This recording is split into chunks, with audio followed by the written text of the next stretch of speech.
morning. I don't know who all is here. If you guys come in, just kind of say hi. I'm just going to kind of noodle around for a few minutes. Maybe mess around with my the FM3. Just kill some time. So if you're watching this on the replay, probably move ahead a few minutes. And I'll actually get to the lesson. Today's lesson, we're going to talk about a way that I've come up with for getting major scales, any scales really, but we're going to start with major scales today, under people's fingers quickly and in any key. It's kind of a different way of approaching the fretboard. So that's what we're going to be doing, but I'm going to give it a few to let people kind of come on in, if anyone's here. I'm just doing this week, maybe this week only, I'm just doing lessons 9 a.m. Pacific time, just to kind of see how it goes, if there's interest. I've had a couple of people say, hey, you probably should be doing this sort of thing because that's when most of your YouTube subscribers are on. But I don't know if they're on to watch videos or practice or check out live streams. So we shall see. It's kind of an experiment before I return to conservatory teaching next week. So let me know if you guys are into this. Please give me a little bit of feedback. If you guys have questions for me to answer, or if you've got ideas for live stream lessons that you might want me to do, let me know. In the meantime, this week we're going to kind of talk about building up your fretboard theoretically, and it's kind of a good place to start for anything else that we do kind of in the near future. So, food for thought, and that's pretty much the deal. So I'm just going to play a little bit. I got to warm my hands up. It's like in the 40s here in my garage. So. And I'm trying to get used to playing this guitar again. My Les Paul. I actually have one live gig coming up here this week before I'm assuming everything gets shut down again. So I'm going to actually be playing this. So.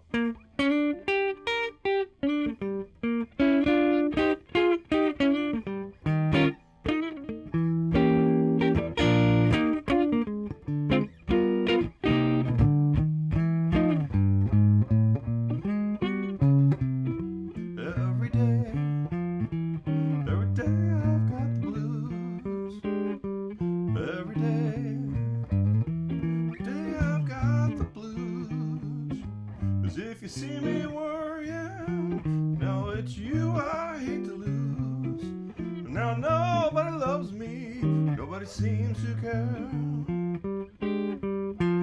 Nobody loves me, but seems to care. Worries and trouble, you know I've had my share.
So I'm gonna just because I'm assuming folks are gonna see this on the what do you call it, on the replay. I'm actually gonna do the lesson. So we'll do this on paper first. So the idea here is that I want to take the fretboard, okay, and break it up into small chunks. Right? We spent a lot of time in all of my lessons, and pretty much in all of everybody's lessons, saying, hey, you know what, you need to learn you know, cage scales like this, 3-note per string scales like this, right? right, there's a million different ways that we do it, but it's usually a lot of information. So last probably November, I was trying to come up with ways of getting my conservatory kids to get their scales under their fingers, and I realized, hey, let's just do it in more digestible chunks. So what we're going to do is we're going to take 1 octave of a major scale, and this is really just about internalizing this. So like, this is B flat major in 1 octave. All right, we're going to do this in the circle of fourths, and the reason for this is because if we do it, you know, in order, you're just moving the pattern up. It's really easy to do that, but if I basically pick out a zone, like a chunk of the fretboard, so you can only play in this zone, and you have to be able to play all 12 diatonic keys, you're going to actually have to learn all of these different patterns, right? So I'm going to play them through for you one time. Actually, what I should do, I'll kind of do the exercise.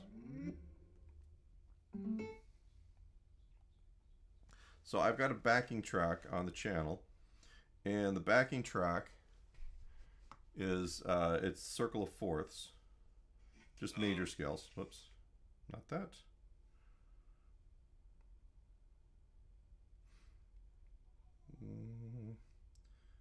All right, so if you go back, I'm just going to kind of show you right here on my channel, if you can see it. Well, just major triads with circle of fourths.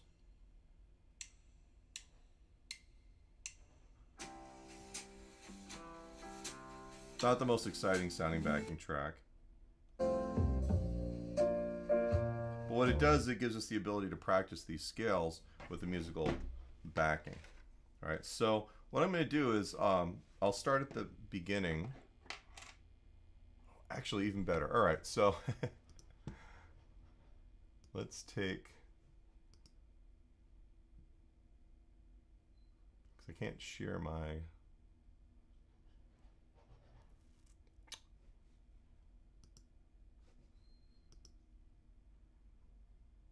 if I do this, it's not going to be perfectly in sync, but you'll actually be able to follow the deal. So so I can play this back on the computer theoretically, and I'll share my screen here.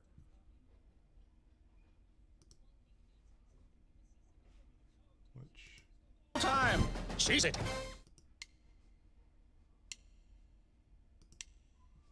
All right, so I'm hoping this is what you guys see.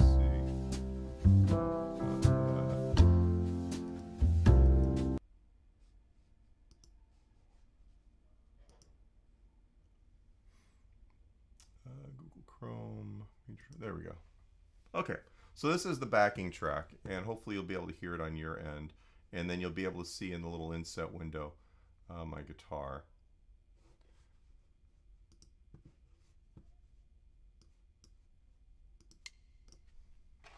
So it starts in C.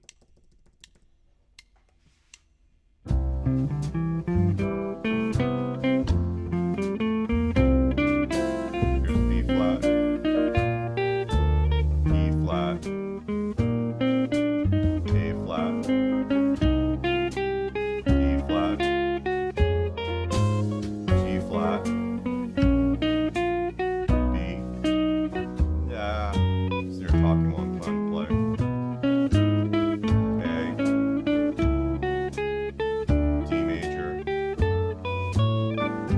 Honestly, we can kind of keep this going if we wanted to. We do the whole fretboard. There's C in a new position. F. B flat. E flat. I can really crawl up the entire fretboard. It's actually a really good exercise. Are you ever going to use this if you're playing rock or blues music? Not like this. There's the G flat. There's B. What it does do is it starts getting you to understand where all of this stuff is all over the fretboard without having to memorize a large pattern. Here's the G. Here's the next group up the C, right? So the idea here, and hopefully, hey Charles, and I'll put this,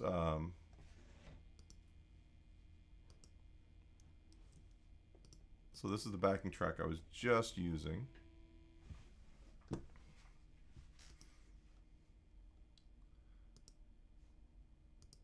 And here's what we're going to do with this. Is I'm going to show you each of the patterns here. So the idea with this is not only knowing what the finger pattern is, all right, but it's also about knowing what the notes within that pattern are. Hey Charles, were you able to hear the backing track and the guitar and my voice all at the same time? Let me know one way or the other. So the C major, right? So we started in C major. All right, and that's the root right here. All right, and then I just went up the scale using this pattern: 2, 3, 4, 5, 6, 7, and then here's the root again. All right. Now, if you were in yesterday's lesson, I briefly spoke about cage system root patterns and major scales. I have a ton of lessons. I'll link those underneath if you need a little bit of refresher. But this is just kind of assuming that you already know what a major scale is, right? So I use this for the C pattern. Okay, everything sounds good. Okay, good. All right, and that's just my 1 octave chunk right there, and it's really out of like out of caged. Oops, make sure you can see my guitar too.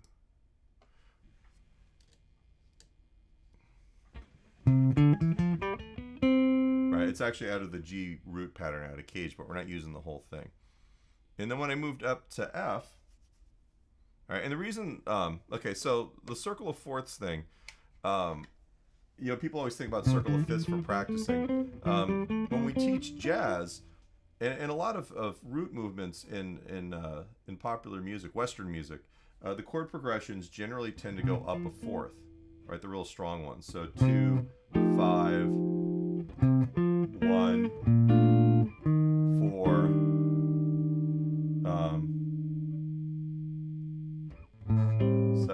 7. Sorry. 3, 6. All right, so, or if we start here, most of the time, you know, we could start 6. I'm in the wrong key. Sorry, guys. 3, 6, 2, 5, 1, 4, and then it can continue on 7, 3, 6, 2, 5, 1, whatever, right? But that's, you know, when we're thinking about like playing, right? Even just through a chord progression like that, and I'm soloing over it, it's easier for me to think in fourths, so that's how I practice. Right? If you're just playing rock and pop music, you're never really having to think about it that way. But this actually breaks everything up and then rebuilds it for you in a really nice way. It forces you to practice this in a way that's going to get it under your fingers. So even if you're not playing jazz, this is still actually a really good way to do this, right? So that's our first scale pattern. All right, and I'll number these, even though I never really did this before. So this is going to be pattern 1, pattern 2 here. This is what I did for the F, root 2, 3, 4, 5, 6, 7, and then root again. All right, and this is out of the C shape. Pattern 3.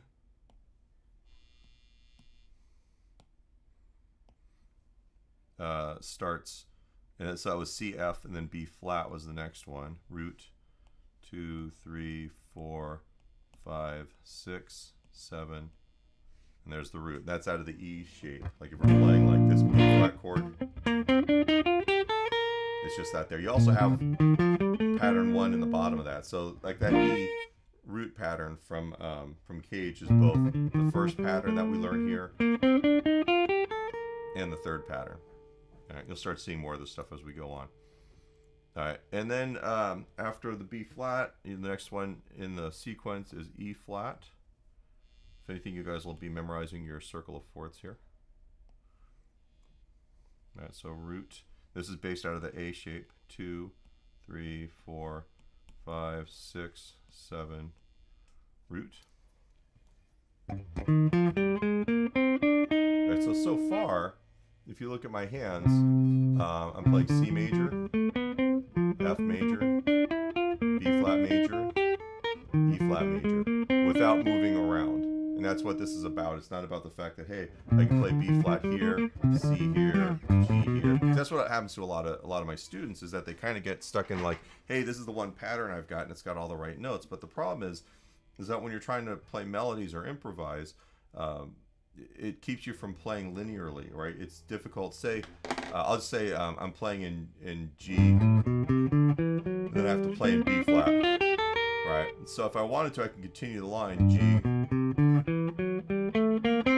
there's the B flat there. I can go back to G, there's G, there's B flat, and you can kind of hear the movement between them because I know where everything is and I know where the next note of the next scale is going to be. This will help you with that. As we talk about even like playing over a 7th chord, right? A lot of times when I talk about playing over dominant chords, I talk about all the different sounds you can use, right? So over E7, you could go minor pentatonic or blues. Those are different sounds. There's blues scale, minor pentatonic, Mixolydian, obviously, Lydian dominant,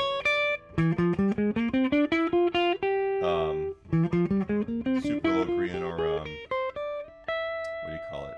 Alter dominant, right? There's all these sounds you can use. That's not even all of them, right? But I'm able to kind of think about multiple sounds at once because I know where everything's at. And I'm not trying to remember consciously where these sounds are. So that's kind of why we're doing this, right? So that was the 4th pattern. 5th pattern is going to be for A flat.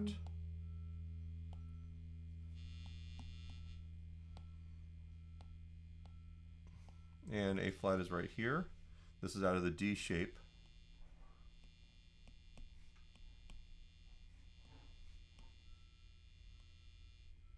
All right, so root 2, 3, 4, 5, 6, 7, root. Now, I'm going to do this kind of on one page. So after I do that one, then I'll do, and I'm going to do this in a different color here. Actually, so 5, so 6. We'll do this in green. All right, if I wanted to, so this is F right here. Root 2, 3, 4, 5, 6, 7, and then root, right? So if I was in A flat, the next one would be D flat. That would be right there. I think that's all the little chunks that we use for this exercise. Like you get through the whole thing doing that. And there's a million. You can do it all 3 note per string.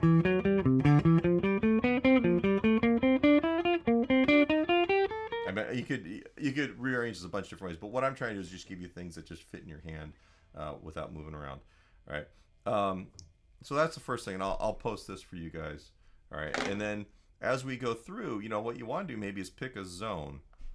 All right. So if I go back to the backing track.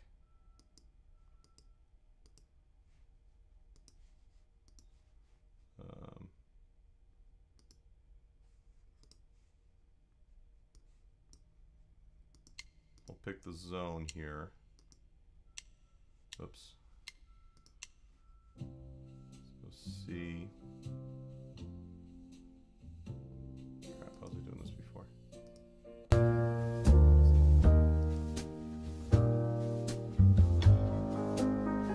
Someday I'll get really good at this. At the live streaming part.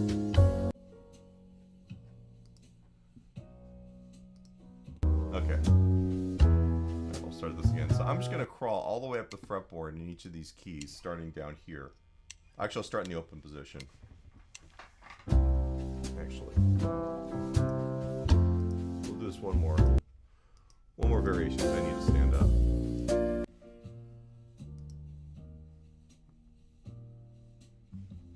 Sorry, guys. It's like I'm producing my own TV show while I'm making up as I go along. All right, so I'm starting here in the open position. F.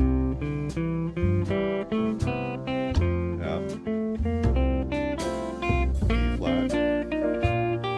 I could have done another B flat there, just the first one I grabbed. E flat. A flat. D flat. Now there's other options here, but these are what I'm grabbing. B,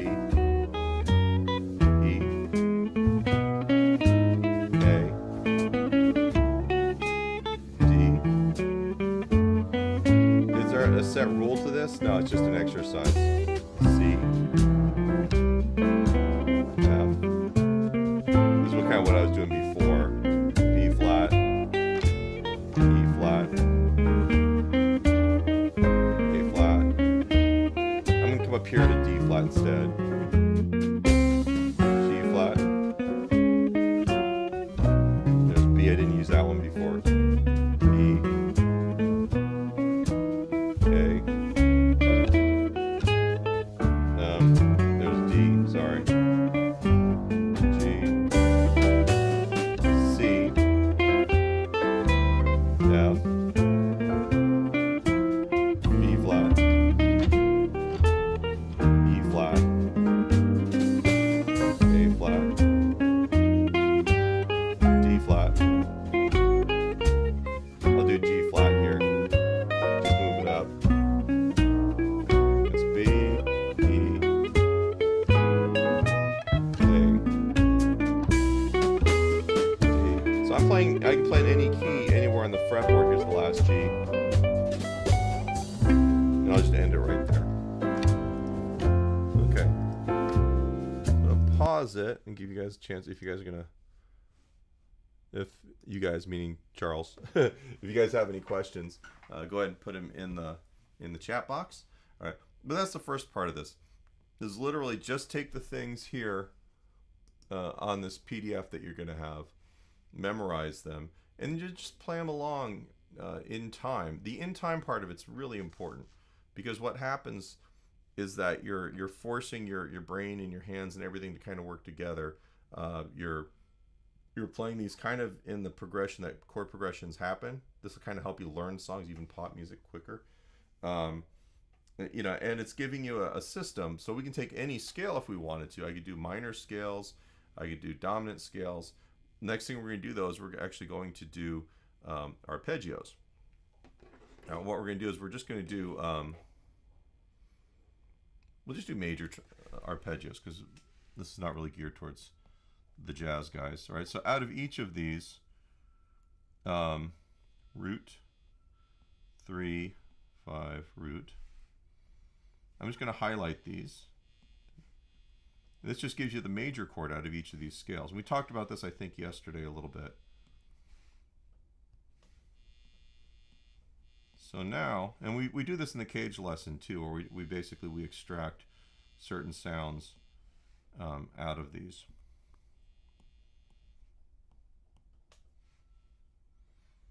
All right, so if I was to play through this, let me back up just a second here.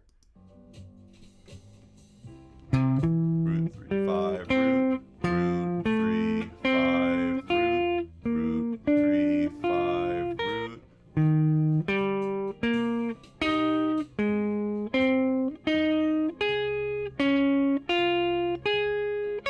I'm on the G flat, E flat,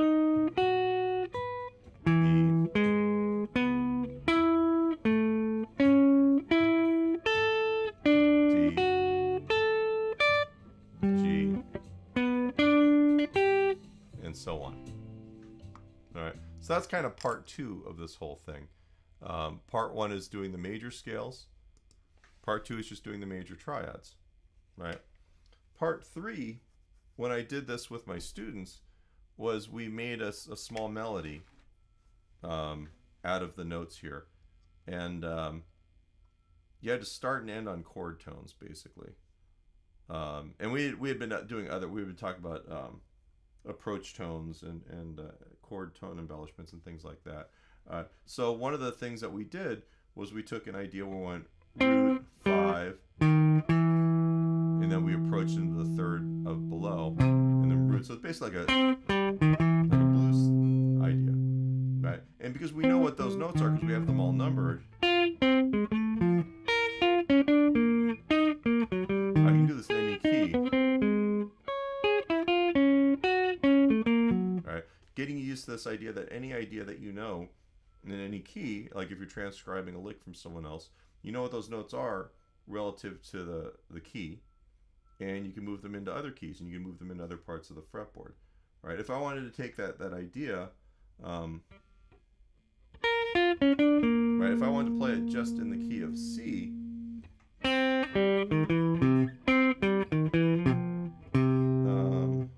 can't do it there, but I can go. And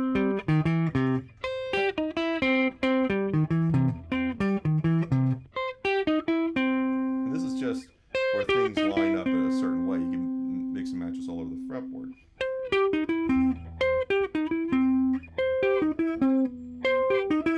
All right. Honestly, I could even, if I wanted to, go linearly on each string.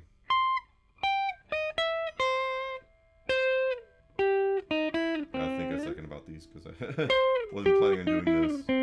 But you get the idea, hopefully. All right. The idea is that you're basically playing pure melody anywhere you want to on the fretboard. But in order to do that, you kind of have to work up these ideas systematically and in every key. When you learn to play other instruments, the way that you learn stuff is very different. I teach the conservatory I teach at. I teach in the jazz conservatory, so I teach a lot of guitar classes. But I've been a big band director, and this year I'm teaching a small combo, right? So I have to communicate all these concepts not just to guitar players and bass players, but also piano players, tenor sax, alto sax, trumpet, and clarinet. Right? That's kind of the instrumentation I'm dealing with. So, when you do that, you start realizing that music isn't about where you put your fingers on the instrument or what the what the physical component is that we kind of grab onto with guitar. When I learned to play guitar in the 80s, everything was a lick. Right? So you learned it, you memorized it, and then you could play that lick, but then what do you do with it, right? That was always the next step that I was never really able to take when I was younger, and it took me a long time for that to kind of happen naturally. Right? The idea is that, a trumpet player can play that. Right? And it's a lot easier for that trumpet player to transpose it into other keys and then use it in other places. And that's one of the ways that you actually create and develop melodies when you're improvising in jazz, is you're treating all of these things like little melodic ideas. Now, if we're playing rock music or funk music, or the majority of what you guys who are on my channel who play electric guitar want to do, it's not quite the same thing, but the aesthetic is really still very important, I think. All right, so the idea here is that if we can take one idea and move it through the entire circle of fourths all over the fretboard, you're basically getting this so that you can play anywhere on the fretboard in any key. All right. I see a couple new folks on here. If you guys have questions or want to say hi, please let me know. It's a little weird doing this early in the morning because there's not very many people on. So, all right. So one of the exercises, exercise number 1, there's going to be major scales. Number 2 is going to be just the major triads, going root, 3, 5, and then root. So you have 4 notes per bar on this thing. And then take a simple lick, right? In my example, I'm going backwards, root, 5, and then instead of just 3, I'm approaching 3 from a half step below and then playing 3, and then 5. And we'll talk about why that works in blues and jazz music at another time. That'll be a good blues lesson. But for today, just kind of use that as our, so root, 5, flat, 3, 3, and the root. So I'm going to go ahead and I don't think I played it with the backing track.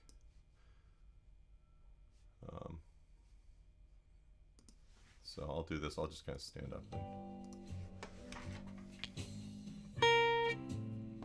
Oops. Hang on a second.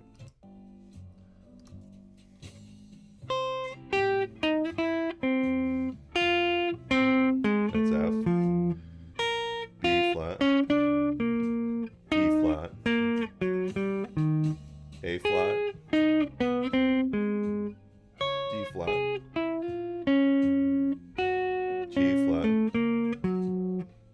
B. E. A.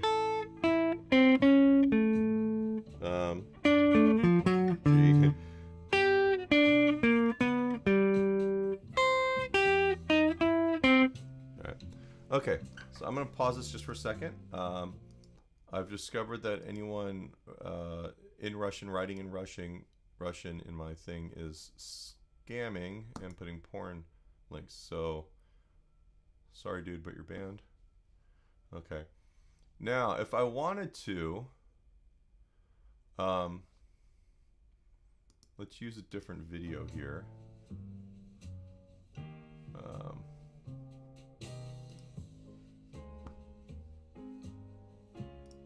So we're going to use one video that has just one so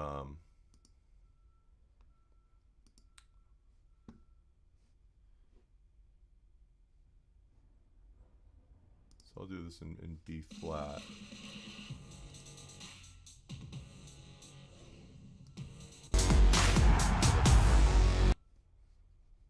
All right, so this is 1625. It goes by so quick, it just works as one melody.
So that's the basic idea with this.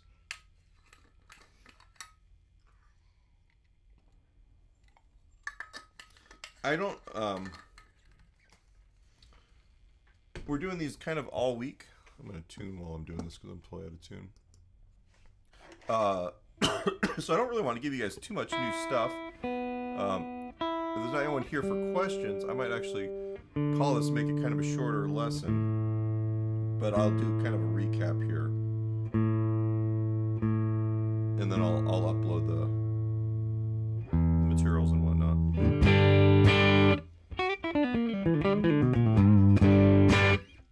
All right. So the idea here is that on our PDF, we have 6 different one measure major scales. All right. And with those, we're basically playing along with the backing track that I'm also going to post the link to in the circle of fourths, which kind of forces you into a pattern of normal root movements for most music. And you're doing it just in one position as much as possible. Or you can start at the bottom of the fretboard like I did and just continue going till you get all the way. You can crawl up in major scales, and the backing track's long enough that you can get away with doing that. Once you have those under your fingers, one of the things that you can do is just take the major triad out of each of those scales. Now this gives you a couple different things. One of them is just the ability to know where the notes in a chord are, and we're going to build other arpeggios like minor scales and the dominant chords and everything else. But also, you know, now you know how to play major chords everywhere on the fretboard, right? If I wanted to, I could play rhythm guitar. C major, F major, B flat, E flat, whoops, A flat, D flat, G flat, B, E. Right? I'm not moving anywhere, but I'm able to play these everywhere, right? E, A, D, G, C, right? It makes it really easy for coming up with parts in all styles of music, right? Because I can do that anywhere, right? I could go, you know, C, F, B flat, E flat, A flat. I'll go back here to D flat because I already did the D flat there. G flat, B, and go E or E or E or E, right? You know, and then what's nice is once you have that ability, then even just playing over one track, like I was just doing in B flat.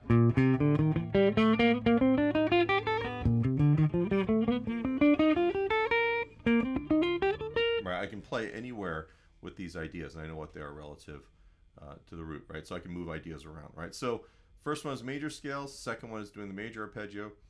Third one is taking a simple one measure lick, and I gave you the example of root 5, flat 3, 3, root, and just playing it with the backing track against all of these, all right? And then maybe the last one is you can literally just take a one chord backing track and just play each of these scales in every position.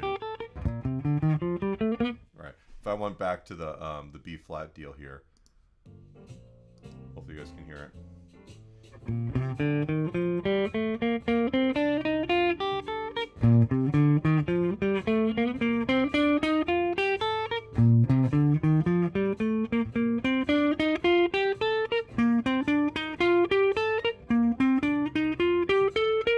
Right, you can see I've got all these places I can play now.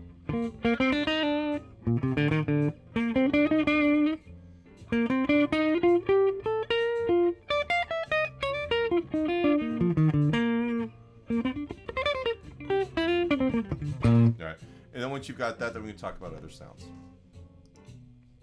So that is that bit. I've been playing around with the last thing. I've been doing a little bit of messing with the Fractal FM3 a lot. One of the things I was going through presets last night.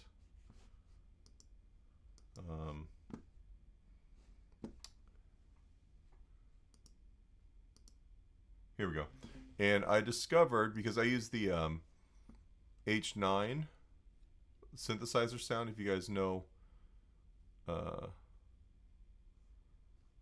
actually, let me find it. Synth lineup, okay. I wasn't using this one. Right, this actually has a synth that actually tracks a lot better than the H9, the Eventide. I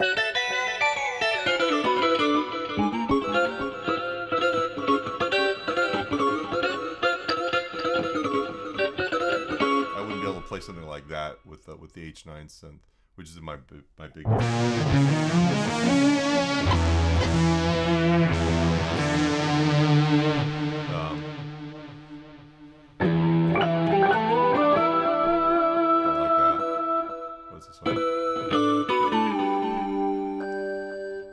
It's great. There's so many sounds here.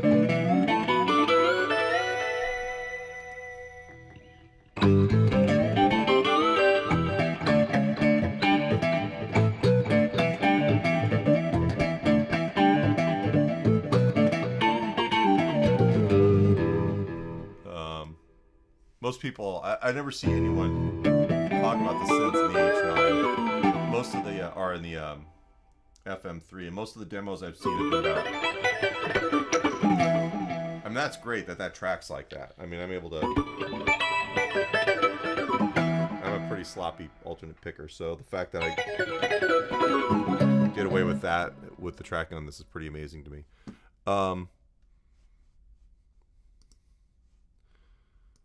There's some other ones. I'm probably going to end up programming, because I actually do use synth sounds on my cover gigs. All right, so let's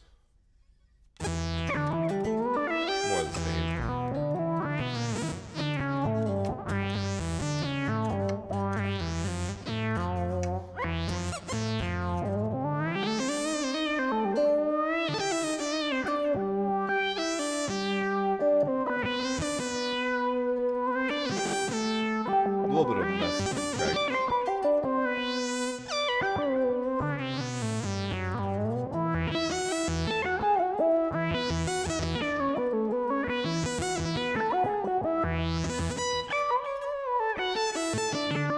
So, just kind of food for thought. That's just one more thing. I've been having fun. If you go through the presets here, there's like the first Jeremy Poprod turned me on to the idea that the first 100 or so are actually really good amp sounds, and I went through those. But then as we get into, for instance, they're more artist. I totally.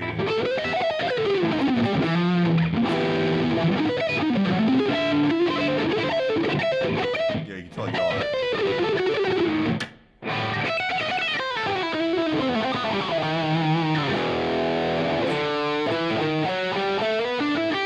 Little Ingve sound. I like that one for some reason. I'm a sucker for stuff like that.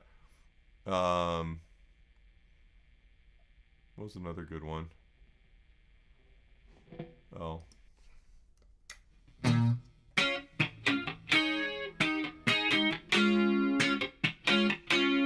grew up in the 80s, so it's like one of the more iconic guitar parts when I was a kid. What else do we got here? That's pretty cool. I have no idea what this is.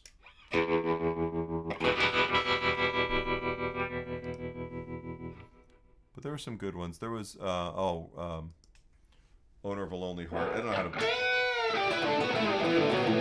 the song Owner of a Lonely Heart by Yes. Yeah, kind of the Trevor Rabin sound.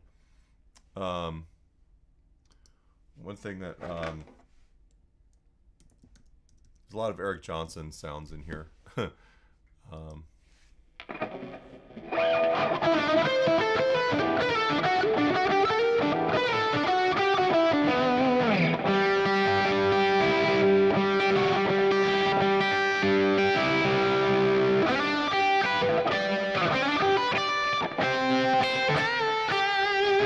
stuff, you know, I'm a sucker for that. I can't play any of